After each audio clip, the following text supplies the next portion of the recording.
Good day, sir, and good day, everyone. So, at this moment, I'm going to explain the fourth question of this video.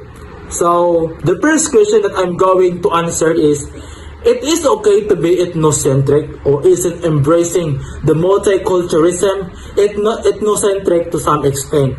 For me, I did not agree. So, it's not okay to be ethnocentric because you believe that your culture is above or superior from other culture. Therefore, you disregard the other culture and isn't embracing anymore the multiculturalism, because instead of being united with other culture, you are creating a chaos within the other culture. Therefore, it is not okay. So therefore, ethnocentrism is often a judgment that we make or based on our own culture. We tend to believe that we practice the correct and others wrong. So this idea is not okay.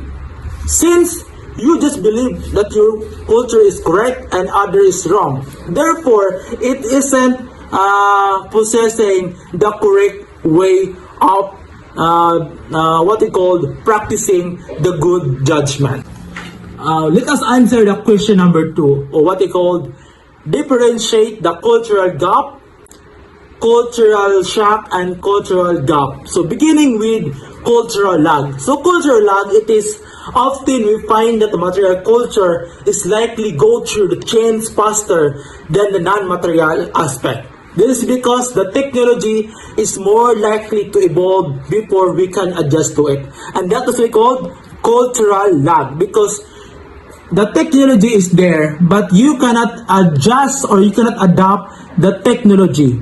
Therefore, you're having a cultural lag. So cultural lag is a process where non-material culture is not able to keep up with the material culture. And it is believed that it is because the lag from the social problem and conflict that's being the cause of this problem, or what you call the cultural lag.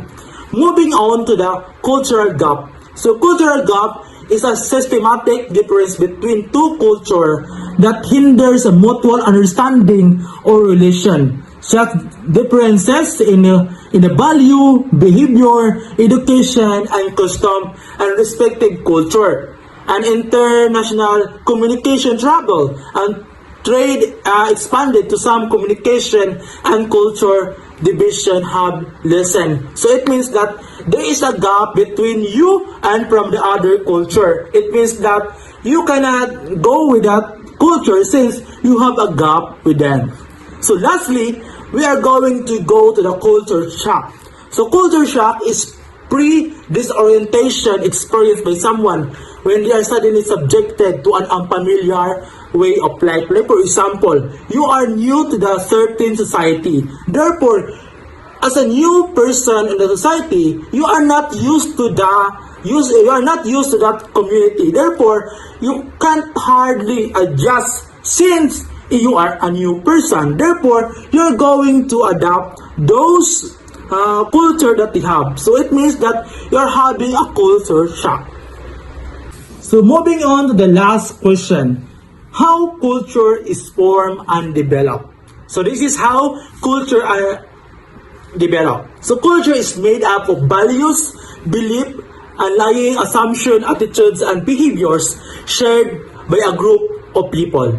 Culture is the behavior that result with a group arrives as known as generally spoken or unwritten culture. Therefore, culture is a community. So in a community, there is a culture that being practiced, even it is unspoken or written culture. So therefore, without the community, you cannot say that it is a culture, since a culture was made to have order within the community, and that's how to be considered as a culture.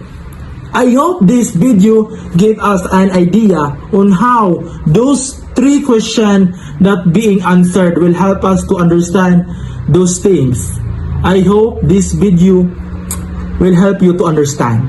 So thank you for listening, and that's